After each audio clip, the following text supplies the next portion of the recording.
Hey everyone, thank you for tuning in. This is Adesoji Speaks Knowledge, a show for seekers of authentic information on Africa past and present. I am your host, Adesoji Iginla, an African history scholar with years of study in the bag. For more information on Africa's history and geopolitics, subscribe to Adesoji Speaks Knowledge on YouTube. Without further ado, let's dive into today's episode. Yes, good day, good afternoon, good evening, good morning, wherever you are. And it's once again, welcome to African News Review and hosted on the Adesoji Speaks YouTube channel. My name is Adesoji Iginla. I'm the host. This is our weekly conversation where we look at Africa and the Western media. And with me, as always, is Comrade Milton Allimadi, host of Black Star News and Explorer Extraordinaire. Welcome, sir. Welcome. Thank you. Thank you, Comrade. Yes, the week has been quite one.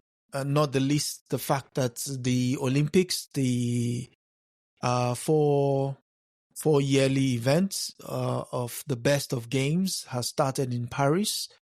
And they made a matter of swimming in the, shall we not say, not so healthy River Seine. And the mayor was for wear, as we hear.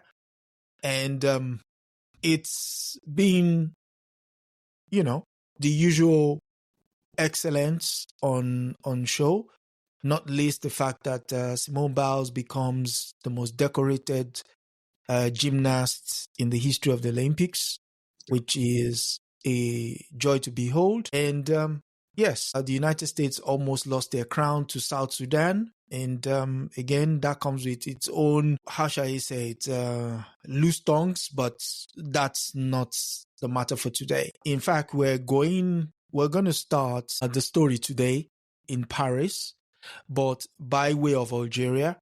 And the first story comes from Paris, and it's Algeria. So, and the first news comes from AP, the Associated Press, and it's titled, Algeria honor victims of colonial era French crackdown at the Paris Olympic ceremony. And the lead goes, Algeria reminded France of a particular dark chapter of its colonial past during its otherwise celebratory opening ceremony for the Paris Olympics on Friday. What happened? Algeria brought red roses on their boat as they paraded for the event and then tossed them into the river to honor victims of the infamous 1961 police crackdown on Algeria protesters in Paris.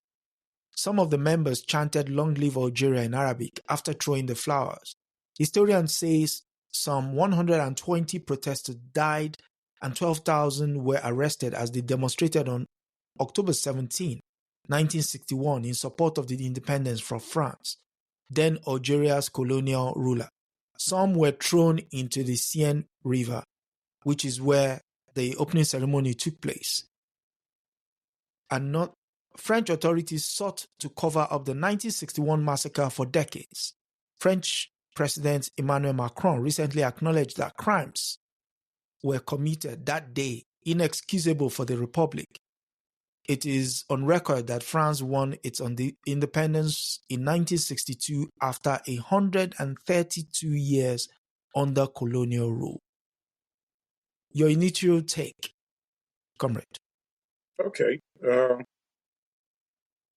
Well, it speaks, obviously. I mean, at some point in the article, there was the observation that some people were saying, this is not the right moment for protest. I mean, that's preposterous. When is the right moment to protest? You're supposed to protest at the most inconvenient moment for the authorities. The key word is the protest. Regardless, what does a protest mean? If it has to be at a specified time and location, right? Yeah, then it's not a protest. Obviously, it speaks to an era that was Well, that's a hypocrisy of colonialism. You want to be portrayed as civilized people while you're committing acts of savagery, right? Mm-hmm. And that is Mm-hmm. why it is important for you to cover up your lies. So, in other Mm. words, it is much more important to protect the The false image. image and reputation of you as a civilized people who are not capable of committing barbaric acts, correct? Correct. Correct.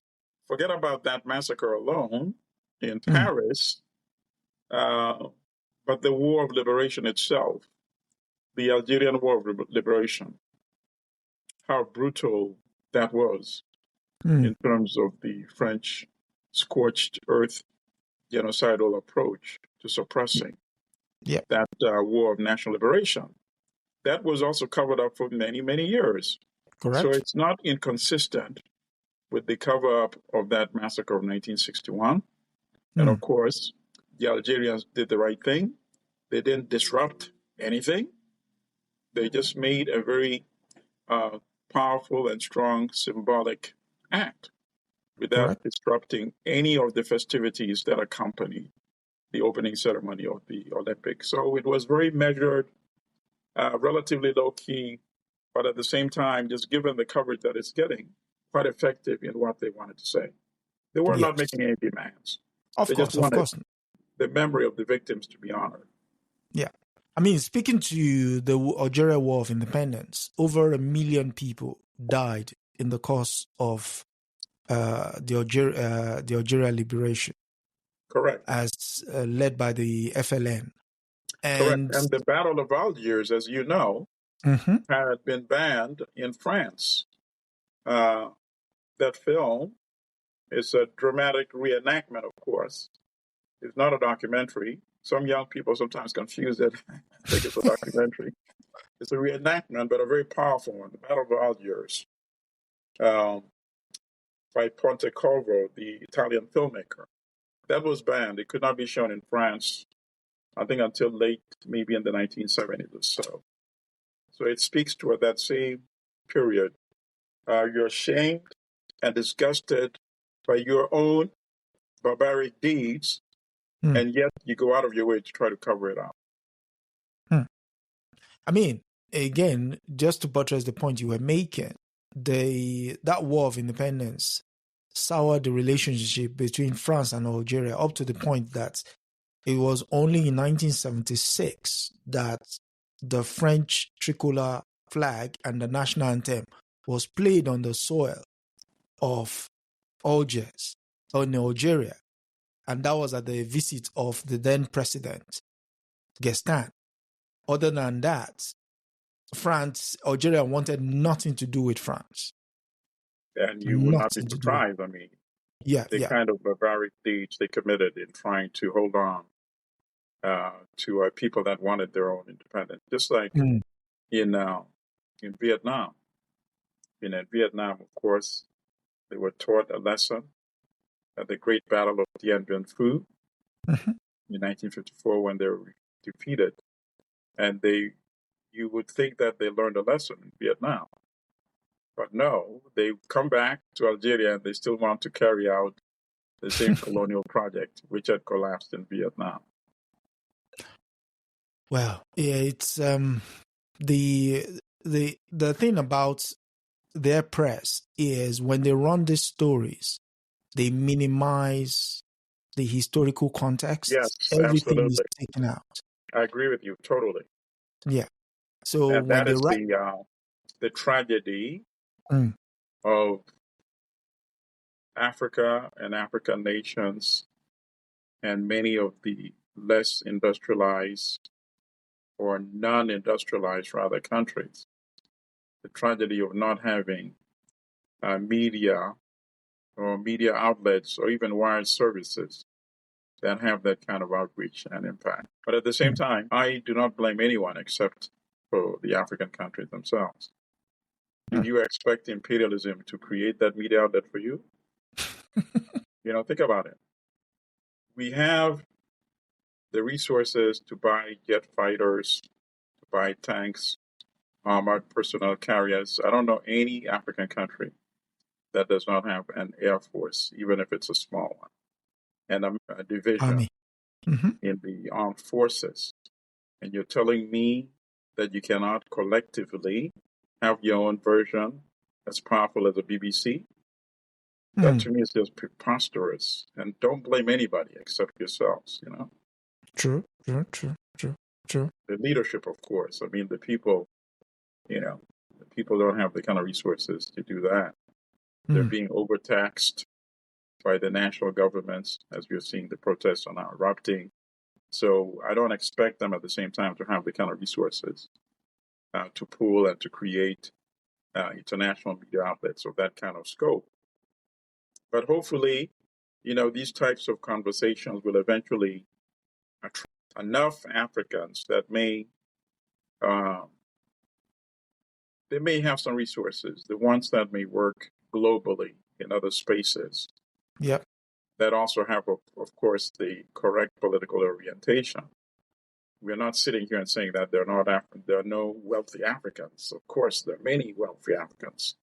Some that have made their money correctly, some that have not made their money correctly, but there are wealthy Africans. It's one thing to have the wealth, and then it's the other thing to have the consciousness to realize how important it is to be able to tell the story from your perspective, you know, and that is a challenge.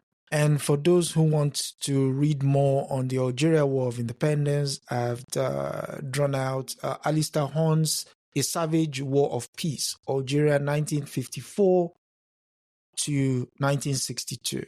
It's a very old book. You should be able to get it. But it's the only one I know that is written in English, because majority of the other books are in French and Arabic.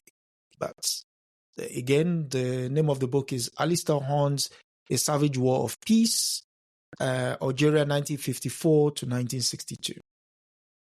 So, and on to our next story. Again, it's Algeria and France, but this time it's Algeria calling out France duplicity.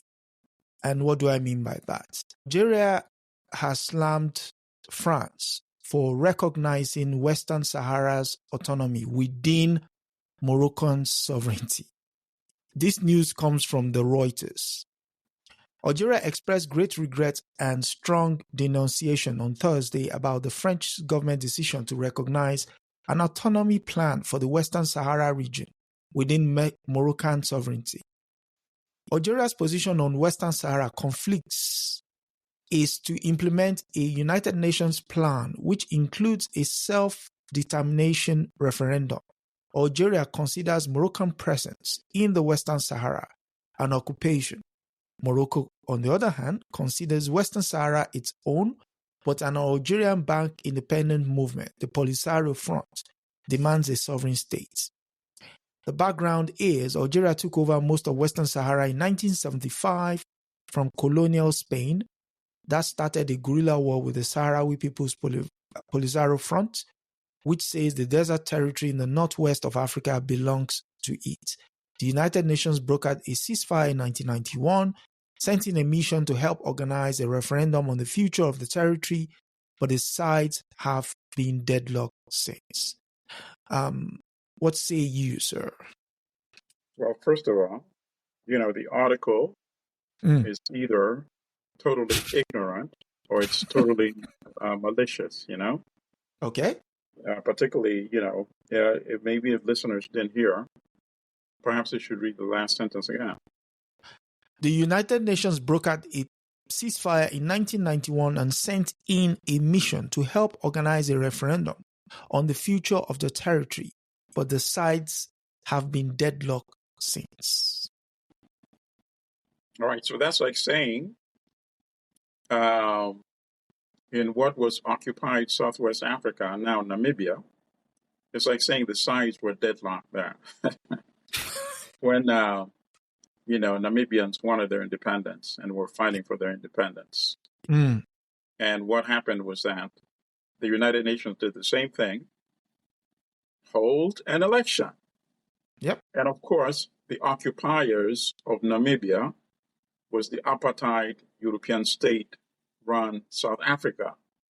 Apartheid South Africa was not going to allow open, democratic, free elections to be held in Namibia, because of course they would have voted for independence. Yep. So now, to say that they were deadlocked, they were not deadlocked at all. South Africa was refusing. It was occupying power and would not allow the election to be held. How do you call it a deadlock? That's not a deadlock. A deadlock makes it appear as if there's an issue in dispute and that the two sides are not agreeing. One side will not agree to national independence. Facts. Morocco itself won its national independence from France. It did not compromise.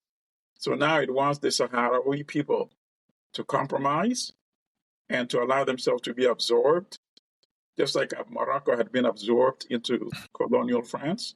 That's just preposterous. So the article itself is preposterous to make it sound as if there's some sort of equal responsibility or liability. There's one occupying power, and there's the other people that want their national independence. And that is not reflected at all in this article. So it's very tragic. And would you want to speculate as to why France is towing this line now? I mean, I have an idea, but I'm willing to listen to you first. Oh, France has always had a very close working relationship with Morocco. I mean, Morocco was seen like as the puppet relative to Algeria, which was seen as militant. Algeria, of course, supports the National Liberation Army for the Sahrawi people, Western Sahara, as it's sometimes called. They have a name for themselves. So it would be like calling Namibia, Southwest Africa. They call themselves the Sahrawi Democratic Republic. And their national army of liberation is Polisario, which has been which fought for independence from Mauritania, Spain, and then continued the fight when Morocco stepped in to try to occupy. And in fact, Mauritania was also trying to wipe off a chunk. But Mauritania woke up at some point and became a little more wise. And of course, it absorbed serious casualties from Polisario. So it renounced its claim. Morocco, instead of doing the right thing, doing the same thing, it continues to try to reinforce its own form of imperialism against the people of the Sahrawi Democratic Republic. The good thing, of course, is that it contradicts the position of the African Union, which, of course, is to recognize the independence of the Sahrawi people. So I was actually going to go out on a limb and to say, because the United States has inadvertently recognized Morocco's claim to Western Sahara, and the idea that there is phosphate and other vital mineral resources in there. Right. Britain is already in there, exploring possibilities, and France does not want to be left out on the lurch. So I've now decided they want to be part of it. But that situation is further contradicted in the sense that the United Nations International Criminal Court recently just called the occupation of West Bank as illegal. Now, in the same breath, you, a member of the Security Council of the United Nations, is now backing a similar type claim somewhere else. I mean, is that not hypocrisy? Yeah, but it's not surprising. Look at what they're doing vis-a-vis Israel. They're basically allowing Israel to ignore the ICJ. They're allowing Israel to ignore the United Nations Security Council. And as you know, Israel also has a very close working relationship with Morocco. In fact, Israel helped them build that wall, the berm, that separates them, right, from what they call the liberated territory, which is adjacent to Algeria. And in addition to the minerals that you mentioned, the billions of dollars in very rich fishing lanes, the coastline, that contains some of the most valuable quantities of fish, which is, of course, also being exploited by all those countries. Wow. Yeah, and that is why by doing that, you're just giving them more incentive to continue their war. Well, speaking of West Africa, we stay in West Africa for now, and we'll go to Burkina Faso, which is this news. Next one comes from your favorite news organization. Yes. The New York Times. So the lead says, a military leader to his people, fight or you disappear. I've highlighted some key aspects and you will see why. The West African nation of Burkina Faso was once known for its lively art scene. Now is a country torn apart by Islamic extremists and the government's brutal effort to drive them out. The report is by Ilan Petier and photographs by Jacome Ndobe. Teenagers toy with guns at a museum exhibit. Young men posed in front of posters of a country military leader. Over dinner in restaurants, family watch TV monitors showing footage of drone strikes. The event was billed as a national cultural festival in the West African nation of Burkina Faso, but it also resembles a mobilization campaign in an all-out war against the Islamic terrorists who have gradually occupied the countries in recent years. The Motherland or Death, Alela Ibowa, a spoken artist, shouted on stage to the cheers of crowd at the festival held in May in Bobo Dioulasso, the country's second largest city. Burkina Faso has long been known for its international film festival and art scene, but as extremists affiliated with the Islamic States and Al-Qaeda have turned a swathe of West Africa into the world's epicenter of terrorism, Burkina Faso has been the hardest hit. Okay.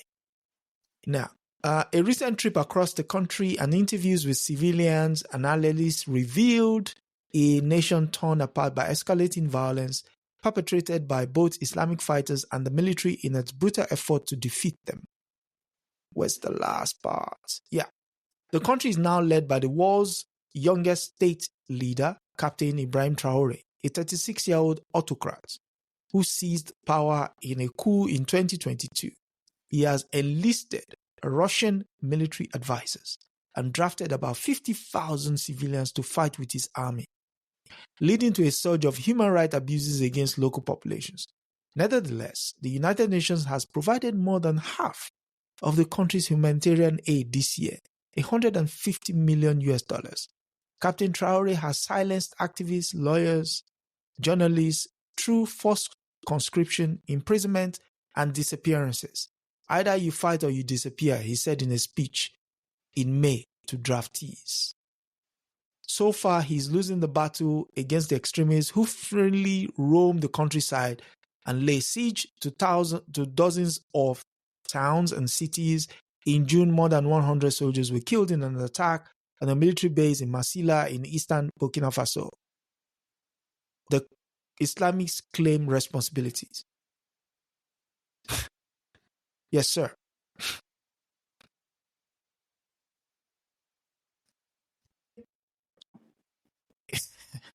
Well, tragically, Burkina Faso is indeed under tremendous pressure. Yeah. And that is clearly also manifest in the article. Although the problem, of course, is that the article leaves out significant causes, and it's a bit disingenuous to sort of blame the present predicament on Traore, right? Mm. Makes it appear it's because he's an autocrat, because he seized power, and then as a result, the Islamist uprising keeps expanding, and they have been committing crimes against civilians, and the armed forces has been doing the same. All right, so here are the missing elements, of course, because the missing elements always shows their own culpability. And of course, as you know, the reason why Burkina Faso is no longer seen as this beacon of arts, and also it's very disingenuous. When it was seen as the beacon of art and culture, that was at the same time when it was also seen as a beacon of revolutionary fervor, correct? Yes, Under correct. Thomas Sankara. So even though Correct. they mention him tangentially without acknowledging that it was, of course, because of his revolutionary drive and fervor that the arts, culture, music, cinema also flourished. Yes. Because he saw these as inseparable. They went hand in hand. The national liberation struggle, national consciousness uplifting, economic independence, self-determination, it went hand in hand with art and culture. So they want to just allude to one thing without showing that it was because of a revolutionary leader. Yep. So that then allows them to skip the part about France's role in eliminating this revolutionary leader, right? And then, of course, they never mentioned the word Gaddafi. It was because of France's role in the murder of Gaddafi and the proliferation of all those weapons that became available in North Africa, in Central Africa, and West Africa, which, of course, is also not by coincidence, but it was because of that that the armed conflict by the Islamist groups also escalated. True. So when you leave it out like that, it just, and of course, they're trying to give a particular impression, which is also part of what you read out, which is that he kicked out the West, he kicked out France, he kicked out the US, and now he's embraced Putin and Russia, and that is why the situation is getting worse and worse. And you also mentioned disingenuous, but if you don't have sufficient background, of course, you're going to fall for this particular narrative. It's not such much outright lie, but it's lying by omitting a lot of relevant information and facts. And then goes on to say that despite all of this, him being 36-year-old, seizing power in a coup, enlisting Russian military advisors, and drafted 50,000 civilians to fight with his army, the United States has still provided more than half of the country's humanitarian aid.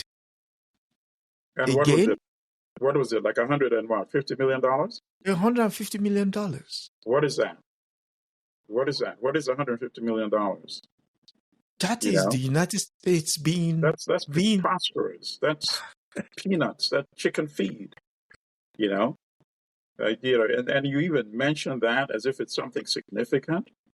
It's just amazing. Africans are supposed to be, a whole country are supposed to be appreciative of $150 million. First of all, if these countries get the revenue that they deserve for the resources that they deserve, they would not need the chicken feed, $150 million. $150 million is the kind of money that some athletes blow in one weekend when they take friends to the casinos, right? Correct. Amazing. But Africans are supposed to bow and say, "Oh, Your Gracious Highness, thank you for your $150 miserable dollars." It's just amazing. And that chant there where it says motherland on there is actually the chant that was started by Thomas Sankara. Absolutely. When he said, and of course, he was giving that as a clarion a call. very broad perspective. Yes. Against the counter-revolutionaries that wanted to kill him, against those who was resisting the revolution, against those who wanted to reinvade the country, against those that thought it's impossible for the Burkinabe to overcome the economic conditions, So it was a very broad umbrella. It wasn't as if very specific, the way he's giving it. He's giving the impression that, okay, if you don't volunteer to fight against the Islamists, you're going to be killed. This is exactly. It's model and no death. Very disingenuous, I'm telling my sisters and brothers, you need a dictionary to read Western media. You really do. And we hope to be your dictionary. But we cannot critique and analyze every article. We just hope that you pick up enough skills that you're able to become your own dictionary and to also educate others how to become their own dictionary. And also read bring words, others. But the words are beyond the words. You have to be able to analyze what they really mean and why they write what they write. And also do bring others here. Help subscribe to the channel so that more get the skill and are able to then transmit it by word of mouth, to others, to be able to show them how to discern when they see stories like this. That is rather insulting, to our collective intelligence. Because when you write a story like this and immediately want us to lap it up on the basis that, anyone will readily run with this and say, wow, this is the reason why Africans cannot, rule themselves, because they clearly cannot manage their own affairs. Absolutely. Not knowing that there has been events prior to this that has set this sort of situation in motion. You destroy a country to the north. You upstage everything there. Right. And then the trickle effect or the wave that followed thereafter, people outside of that influence have to now bear the brunt of it. And you're blaming them for not being able to cope. Yep, absolutely. No context at all. At all. No context. And it's mind-boggling. Obviously, I appreciate and read all these media because they sometimes, even though they have the twist and propaganda, since I know their twist and propaganda, I read the information that is available there to analyze what is really going on. The ground. So in that sense, you have to read them because they have the resources to deploy writers all over the world. So you don't want to close yourself off and say, oh, these guys are biased, I'm not going to read them, because then you would not be able to get the factual information. Correct. So stick with the factual information and then try to come up with your own analysis and interpretation rather than their spin and propaganda. So they have people deployed all over Europe, all over Africa, all over Asia, all over Caribbean, all over South America. So you cannot afford to just boycott. Say, no, I'm not going to do this. True. That's not the right approach. The best approach is to know how to read, analyze, and understand what they're saying. Because then, if you don't do that, it's one reason you should do it for even a much more important reason, which is to understand what they're planning for you or to do to you. And therefore, you're able to also take preventive or preemptive measures. Speaking of preventive measures, Ruto might have set the ball rolling for the kind of protest that we'll see across the continent. In our next story coming from the Financial Times, it says how a bunch of nobodies left Kenya's political class running scared. And the story is submitted by Rulef Khalef, editor of the FT, who selects her favorite stories in this weekly newsletter.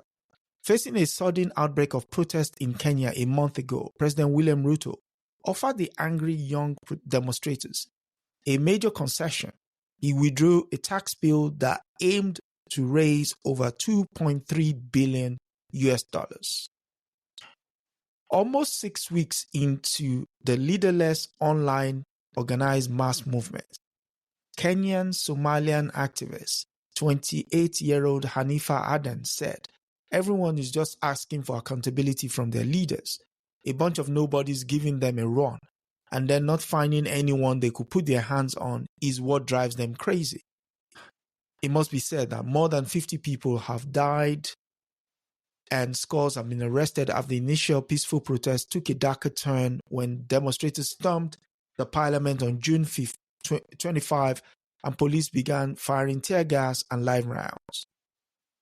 In another concession, Ruto on Wednesday, obviously listening to this program, has nominated 4 opposition figures to a broad-based cabinet that did not certify them. Zakayo has appointed corrupt people to fight corruption, wrote activist Boniface Wangi on X, referring to the biblical tax collector Zacchaeus, whose Swahili name has become the protesters' preferred nickname for Ruto. In Kenya, political dynasties have long played the ethnic card, which has often led to deadly violence and roped in the opposition into their governments when things turned difficult.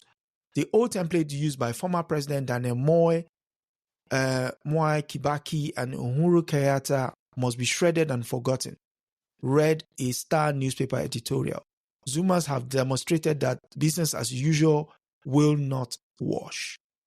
Onwagi Maina, a Nairobi-based 28-year-old political commentator, said, "We have been very awake. We have a very awake and very educated young population, which have come to terms with the fact that the political elite has always divided Kenyans along tribal lines and resource sharing." Your take, sir?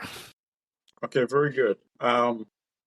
Yes, I think we discussed this previously, how unique this form of protest is. In the past, you would get press releases from organizations that are planning the protest, the demonstration, or the march, and it would be easy to swoop down and apprehend these organizers or planners. And then it's dead, it's gone.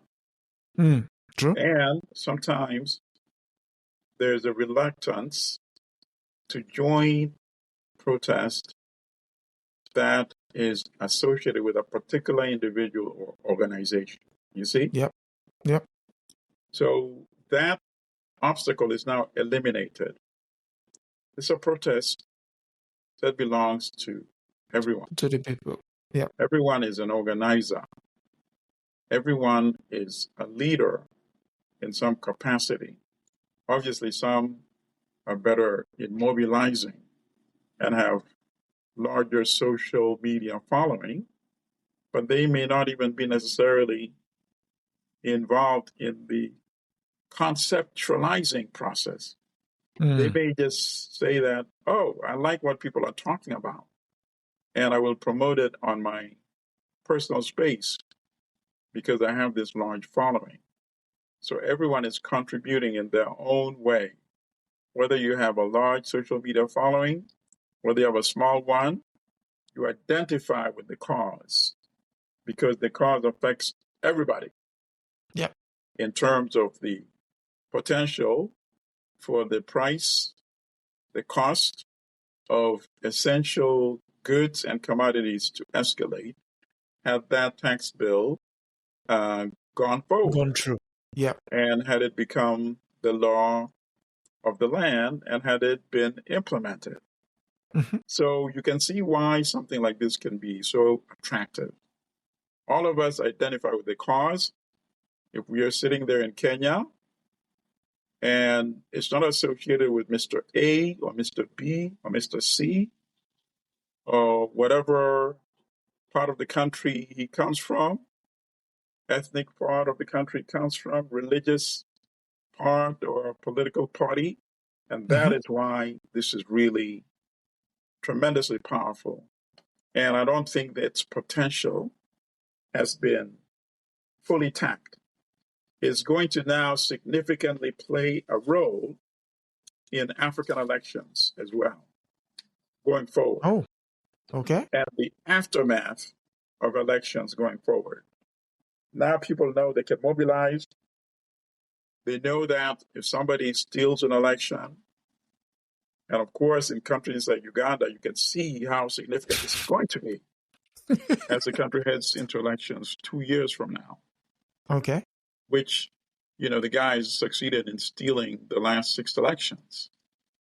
Now, let's say in the aftermath of another stolen election, everybody has a stake in that. It doesn't mean that the party that was the second biggest party or the biggest party that actually won and was deprived by the incumbent just refusing to yield power. All the entities that participated in the election process can now join together in collective protest and collective outrage, you see? Yeah. So I think the potential power of this type of organizing has yet to be realized. We are only skimming the tip of the iceberg right now. Okay. I think you might be onto something. And the reason I say that is at the tail end, it says the unrest appears to be spreading to other countries. This week, young protesters were arrested in Uganda for defying aging President Yoweri Museveni in an anti-corruption rally. In Nigeria, social media calls have mushroomed for protest against President Bola Tinubu next week, which is this week, fueled by discontent with poor governance and high living cost. So they might be you might be onto something. Absolutely. What was not mentioned that, in fact, many of the people who were arrested, some of them were tortured and some were also raped, including the men and women, students. And that is widely being reported in Ugandan media. And it's a shame that many of the international media is not touching on that story. The guy is really diabolical. But even then, these protesters still organize additional protests after that and plan to continue doing so. So if he's trying to use that as a weapon of intimidation, I see it actually backfiring and galvanizing more people to want to come over and denounce these types of atrocities. Well, we continue to monitor the situation, and hopefully, the people. I mean, the concept behind government by the people for the people of the people is that the people's needs are met by the government, and one form of. And what I like is the potential of collaboration here. I joined a discussion on X space, formerly Twitter, of Kenyans yesterday. And I made my contribution by obviously texting in my comments and suggestions.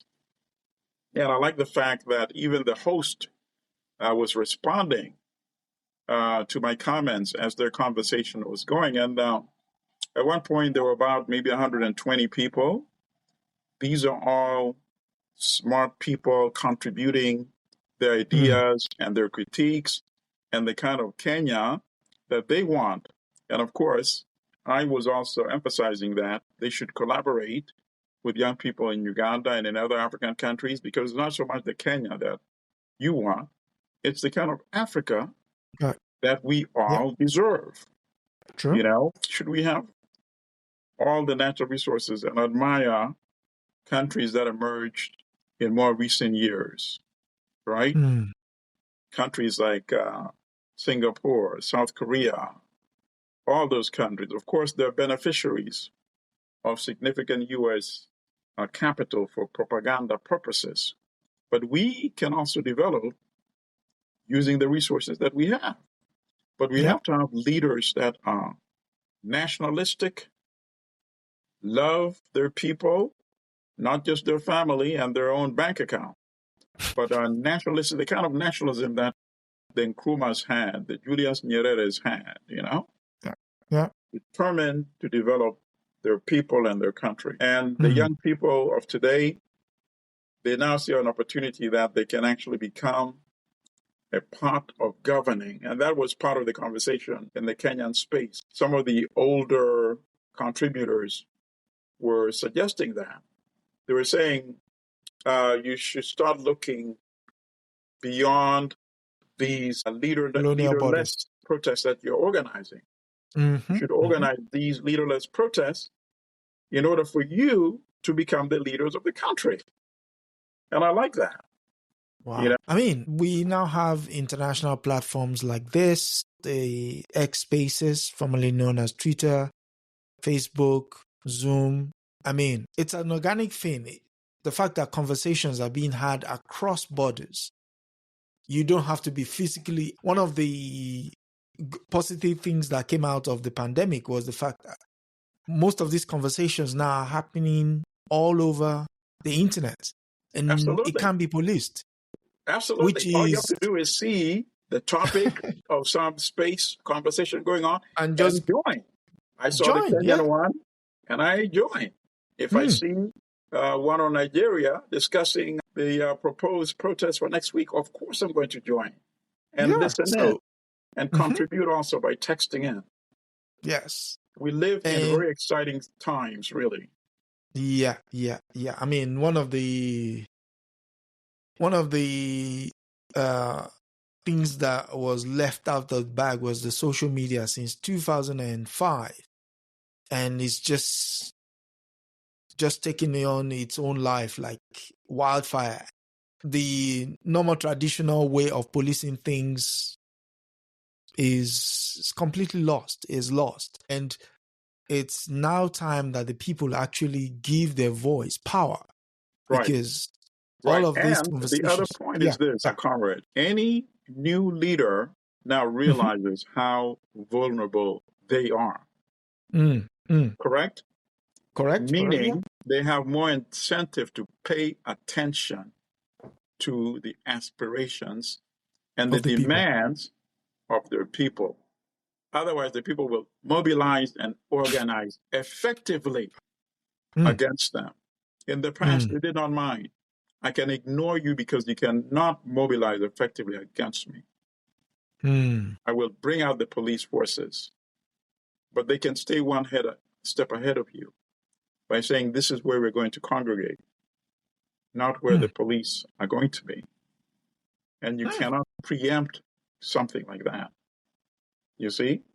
When everybody becomes an organizer, it's almost like, remember what the Algerians had during the War of National Liberation? That was a bit crude compared to what we now have, the possibilities. But they had a system where only they organized in groups of 3. So as a member of the FNLA, I could recruit 2 more members. So I would know myself and 2 more members. 2 more members. And no those more 2 members that are recruited, each one of them will recruit 2 more. 2 more. Yeah. So you have a built-in network, but assuming I am arrested, first I'm not supposed to, no matter what kind of torture I endure, at least hold on for 24 hours. And then, no matter how much they torture me, I can only betray 2 people, maximum, you see? Because that's all I know, you see? And they kept it deliberate like that. They can torture me till kingdom come. I cannot give them 100 names because I don't know 100 people. I only know the 2 whom I recruited, you see? Now, we have that reversed, right? Now the network is, boom. Exponential. I don't have to know them. I declare my presence on some space, and then people are congregating toward the idea that is being shared, They did mention it was the Twitter space of ideas, wasn't it? And so people are now congregating around said ideas. And speaking of congregation, apparently the Rwandan soldiers are now congregated in eastern Congo.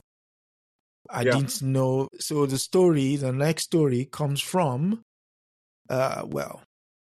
eastern Congo, and it's from another of your favorite publications, The Economist. Right, but Rwanda soldiers. I like it. So go ahead, read a bit, and then I'll tell you why I like it. Okay, so Rwanda soldiers may outnumber M23 rebels in Congo.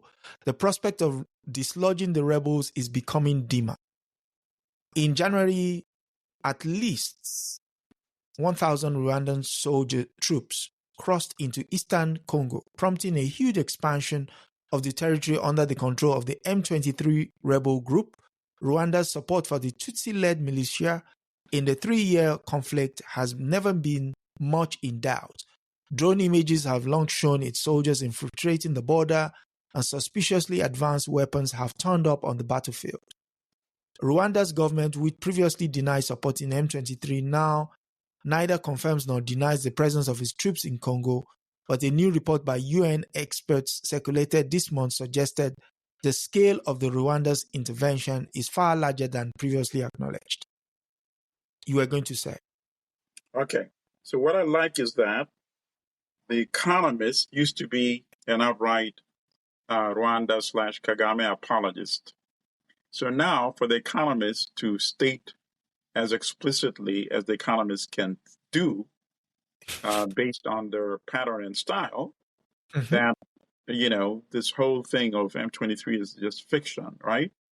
Yeah. Basically, this is Rwanda, which has invaded Congo.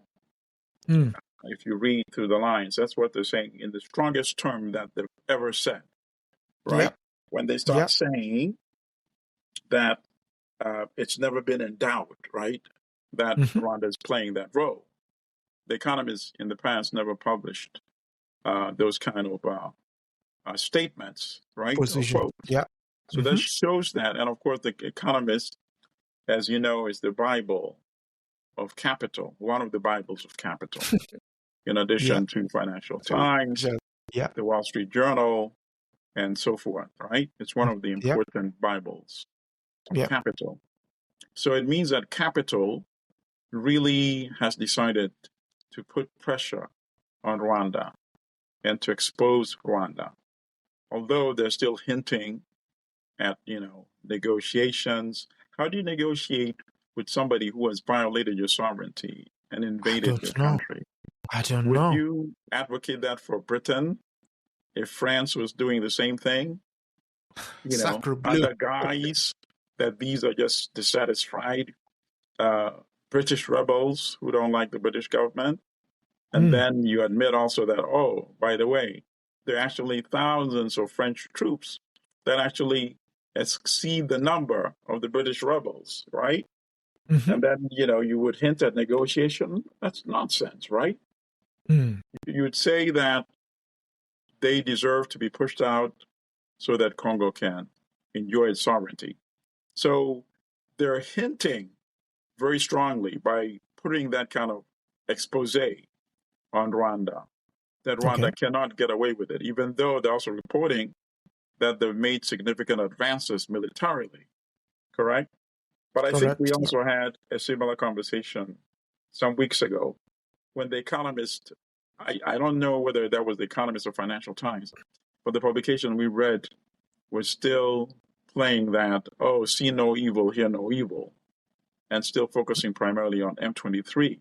That was The Economist. Sorry? That was The Economist. Okay, very good. So now you see how it's changed its own language, correct? Meaning it's privy to conversations that is occurring at the high levels of Western political corridors and the corridors of capital at the same time. Congo has many of the most critical minerals that they need. And I don't think they're going to allow Kagame to mess things up. It's not so True. much caring about Kagame or caring about the Congolese, but it's to have access to those resources that they need. Mm. Mm.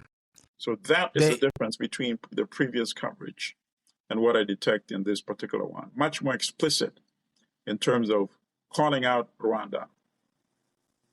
And they might also be onto what you are saying, because there's a part here which says, yes, few outside forces have the appetite to fight the rebels. For one thing, it would mean going up against Rwanda's army, which is generally seen as one of Africa's most capable.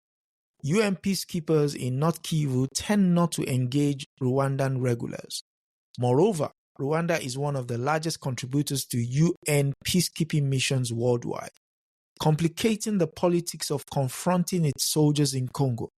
A brief Kenyan-led deployment by the East African Community withdrew in failure late last year after Mr. Tshisekedi got fed up with his reluctance to fight. All right, so what is actually missing in Congo is Tshisekedi himself. And I'll tell you what I mean. Who is the president of Ukraine? Zelensky. What was his? What was he known as before he became president? What was his main profession or reputation? He was a comedian. He was a comedian. So you have a comedian who is seen as the symbol of national resistance. And whether you agree with the dynamics of the war or not, and of course, I don't agree with the dynamics.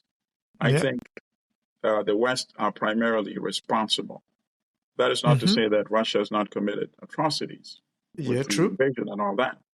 But I'm saying it did not occur just in a vacuum. The West are provoking Russia by trying to expand NATO into the borders. It would be like back in the day when you had the Warsaw Pact of what was then the Soviet Union and its satellite states. And they were trying to expand the Warsaw Pact to Cuba. You think the United States would just stand idly by? Well, the Monroe Doctrine would not allow that. Cuba would be quickly occupied. True. Right? So, we can't pretend that, that's not the dynamics that's ongoing. But nevertheless, this comedian has emerged as the symbol of national resistance. Correct? Correct. Sometimes dressed in military fatigue, addressing the troops, going toward the front lines, being in cities that have sometimes been bombed, right? He's not seen as a comedian anymore. Many people probably have forgotten even that he was actually a comedian. Do you see Tshisekedi conducting himself in a similar way? No. The answer is absolutely no. Zero. That would have tremendous boost for the national morale of the people of the Congo. And it would actually make it much easier for him to get outside support that he may need to deal with the Rwanda invasion menace once and for all. Yeah. He was seen, just even symbolically, going in fatigues and to the danger zones on a regular basis, right? But then, of course, it involved danger, you see? Yep. Being a national leader, you can't pick and choose and say, I only want the good part, right? Where I'm being lauded as the national president and enjoying the comforts of the presidency. No, all of it comes together with the territory. You should be there mobilizing on the front line, rallying support, send these images globally. You would get more support from your own citizens, number one, and then from outsiders. And then you can stop that periodic invasion, every other month invasion, once and for all. So part of it, of course, I blame the national president as well. Take a lesson from Zelensky. Whether you agree with as I said, put on some military fatigues. Right. Whether you agree with the politics or the history of that conflict or not. But you cannot deny that he's now being identified as a symbol of national resistance. And these symbols are very important. in terms of boosting the national morale, you see? Mm. Mm. That is Yes, missing in Congo. it is clearly missing. I mean, the country has been at loggerheads since the mid '60s. Now, it's truly appalling. Yes, it's not been able to produce another Patrice Lumumba for a very long Mm. time. And of Nah, course, people like that come once a once lifetime. in a while. You know, you have Patrice Lumumba who come, you have a Thomas Sankara who come, you have a Mm. Kwame Nkrumah who come, you have a Julius Nyerere, you have a Steve Biko, you have a Samora Modibo Machel. Keita. Oh my They're God, there. They'll come. those are You have a legends. Nelson Mandela. You have a Winnie Mandela. You know, we produce Those them. are legends. Those are Yeah. legends. Despite. And speaking of smoking guns, we'll go to Sudan for our final story. And it's one that comes from The Guardian. And apparently, it's now official that the smoking gun the lead says the smoking gun evidence points to United Arab Emirates involvement in the Sudan civil war. Exclusive, it says, discovery of Emirati passports in wreckage suggests covert boots on the ground despite Gulf states' denial. Passports recovered from battlefield in Sudan suggest the United Arab Emirates is covertly putting boots on the ground in the country's devastating civil war, according to leaked documents.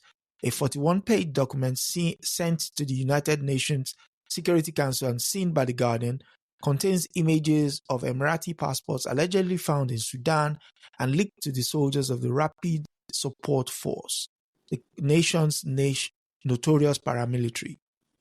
The passports were claimed to have been recovered from Omdurman, the city across the Nile from the capital Khartoum, in an area that was held by the RSF, but recently reclaimed by the Sudanese army. Analysts described the discovery as a smoking gun that challenged UAE's denial and raised questions over what the US and the UK know about the level of the Gulf states' involvement in Sudan, whether the West has done enough to rein in the backing of a militia accused of genocide. The former Sudan advisor to the US government, Cameron Hudson, said the West would be obliged to act. This will force Washington to acknowledge what it knows about this and will force them to respond, he said. That is a very interesting scenario, considering this war has now been going on for 15 months. To suddenly then realize the fact that external players are involved after the evacuation of Western expatriates and diplomatic missions. It does. What has changed? What do you think has changed here? Well, first of all, I mean, it's very disgusting that we're presumed to be, such fools that it would take images from some passports, right, to convince, when we live in an era where some intelligence officers can be sitting in Washington, D.C., and can zoom an aerial drone and see the nationality of all the people who were involved in the fighting in Sudan. So just think about how preposterous this whole article is, it's amazing that in the 21st century, Difficult to we consider. still talk about 19th century identification markers, is this the Guardian of, 1925 that, we found some, 1940, we found some suspicious Nazi passports, with swastikas. with swastikas, so therefore we see some Nazi link involved. It's just amazing, right? I mean, come on, come up with something better. Come up with something better. But it could be that the scale of the killing is just so tremendous. And I wouldn't be surprised. Of course, they already know because they have the satellite capabilities. True. So maybe a story is about to come about just recently discovered mass graves. That could be. Yeah. Mm.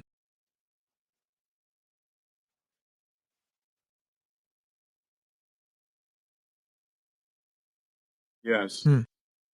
So it could be some news that is horrific, that is already known, that is about Yeah. to leak out or be reported. So they're Mm. now openly putting pressure on UAE. When they start talking about not having a choice but to take action, it means the conversations have already happened, you see? Facts. And they've already decided that they can't just stand idly by. It could be the body count. You ask a very compelling and interesting question. This has been going on, as you said, for 15 months. Yeah. People have been killed. So what is now new? Right? Mm-hmm. What is now new? Maybe some of these agencies are preparing like a major press conference to reveal more scenes from these mass graves. Yeah. And so on. Yeah. But something is about to give ground. Mm. And but also, before we sign off on this particular conflict, I have to really go back to this whole anti-Black, anti-African racism component involved in this conflict. Particularly from the Rapid Support Force, the RSF, when historically had been linked to the so-called Janjaweed back in the day, and associated with the Darfur massacres of genocide, targeting particularly richly melanated Sudanese and Africans. That to me is just, we need a whole conversation on that. One day we should plan a conversation, but not today. But I just wanted to mention that briefly. Yeah. I mean, we might even bring in someone from Sudan to, yes, help definitely. us. Yeah. I mean, it's the difficult part of Africa's history has been the issue of bodies, of people being set against each other in order to allow for access to either resources or to control a certain area. And it's the same old playbook, just like the story we did earlier on Kenya, which is, there's a template, and that template is simple. I see a warning. I think my juice is running out. Okay. My device may die suddenly, so I just wanted to give you a heads up. Okay, so I think we've come to the end of today's episode, and thank you for coming. And again, do join us next week, and as we bring you more stories to deconstruct in the Western media. I am with Comrade Milton Allimadi. My name is Adesoji Iginla, and thank you for joining us this week, and I'll speak to you next week. Thank you. I hope you found this week's episode informative. Join us next week on Adesoji Speaks Knowledge as we continue to help you reframe the narrative about the African continent, past and present, by providing you with accurate information to give you a true and clearer picture of events as it pertains to Africa. Please remember to subscribe, like, and share. Thank you.